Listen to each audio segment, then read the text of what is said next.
Republicans and Democrats making their final sprint to Election Day, 14 days tomorrow. President Trump has 4 more rallies this week, one tonight, in fact, while former President Obama will be campaigning in Las Vegas this evening. Democrat hopes for a blue wave appear to be fading. Take a look at this. A new NBC News Wall Street Journal poll shows the GOP is closing the enthusiasm gap with just a 4-point difference between Democrats and Republicans who say they are eager for the midterms. Is that inside the margin of error? If it's not, it's very close. Power panel Jimmu Green, a former candidate for the DNC chair and Fox News contributor. Alex Wilkes is the executive director of America Rising PAC. Alex, I'm going to start with you. Why is the GOP closing that enthusiasm gap? What's happening? I think a couple of reasons. I think the Kavanaugh hearings definitely started the momentum going because, of course, in an off year like this, we're worried that all of those voters who came out in 2016 to support the president are going to say, we did our job and the economy's going well, so we'll sit home.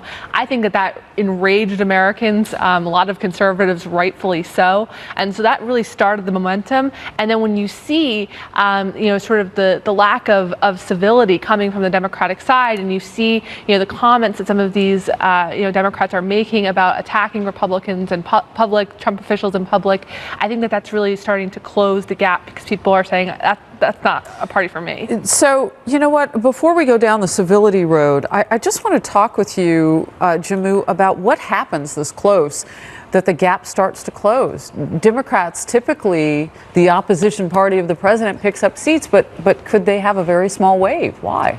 Well, certainly putting history aside about the opposition party, Democrats are always at a deficit in midterm elections. Why? Because voters who traditionally vote for Democrats don't turn out in large numbers or as large of numbers as Republican voters in midterms.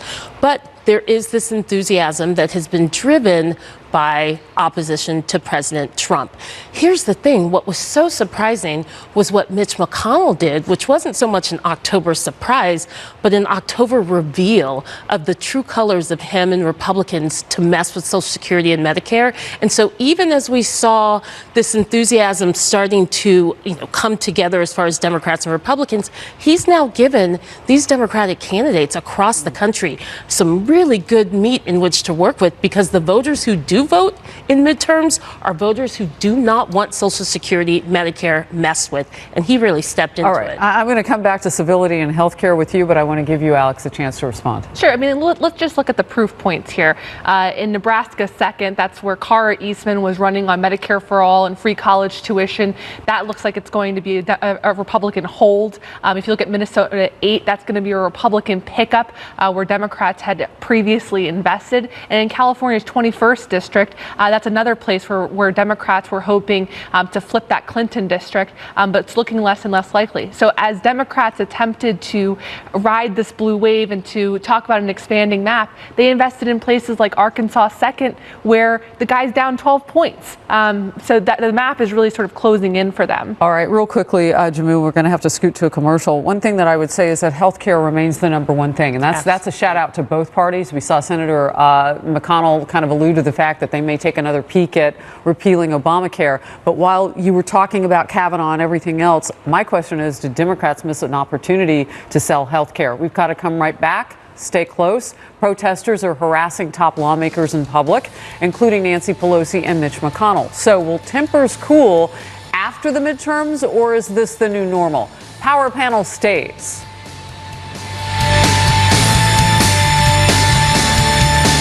Do you know which investment could be your?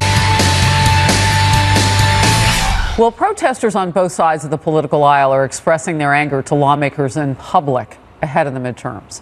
House Minority Leader Nancy Pelosi and Senate Majority Leader Mitch McConnell are the latest targets of this. Pelosi being harassed outside of a Florida campaign event last week. You don't belong here, you communist. Get the out of here. Get the out of here. McConnell also being harassed by a heckler while dining at a Kentucky restaurant on Friday. TMZ obtaining this exclusive video. Oh, yeah. Why don't you get out of here? Why don't you leave the entire country? Ditch Mitch! Power panel stayed. Jimmu Green, Alex Wilkes. So, Jimmu, Congresswoman Maxine Waters, Senator Cory Booker, laying down what they argue, and we can hear the words, are verbal calls for attack. So go out and attack with your words. But we know that the human condition is such that we cannot control people. What do you say about your party encouraging that? It's not acceptable. And Harris, it's certainly not acceptable when the most powerful person on the planet does it as well and cheerleads a congressman body slamming a member of the media and beating him up. This is not the America I recognize, but I think it is incumbent upon all of us to not point fingers at only one side, the side that you agree with. You can't talk about Mitch McConnell being attacked and not knowing what was going to happen in that restaurant without understanding that you had a woman who was attacked by a mob that was organized by the Proud Boys, and the Republican Party leadership down there in Florida was a part of this. And the Proud Boys, I have to just quote from this, their motto is, "We will kill you." That's Proud Boys in a nutshell. That's who was outside of those doors with Nancy Pelosi. So it's both ways. It's not America. We need to get to a place where we can get past this, and it would help if we had a president who used the bully pulpit, not in the bully fashion, but in the way to lift us and unite us as a country. To respond. You know, I think more than anything, the issue of civility is one that's playing out in some of these closer races. It is becoming an issue unto itself. Jeremy Peters from the New York Times had a great report out today where he profiled some suburban women in some of these close districts. And among some of the concerns that they cited are not concerns that you maybe hear about being talked about in Washington, but for example, someone blocking them on Facebook because of different political views. Now, of course, this has gotten violent. Of course it has. When you look at an attempted assault on a representative in San Francisco among the GOP, it's very troubling. And I understand what you're saying. Don't just point to one side. Well, with the video of Nancy Pelosi, we see that civility, when there's no civility, that it can spread, which is why when you saw recently with Michelle Obama saying, no, don't turn my go low, go lower, Eric Holder. That's not what I meant. Yeah, I mean, look, I think that with Nancy Pelosi, most Republicans have come out and condemned that. I certainly do. That's not an appropriate way to behave.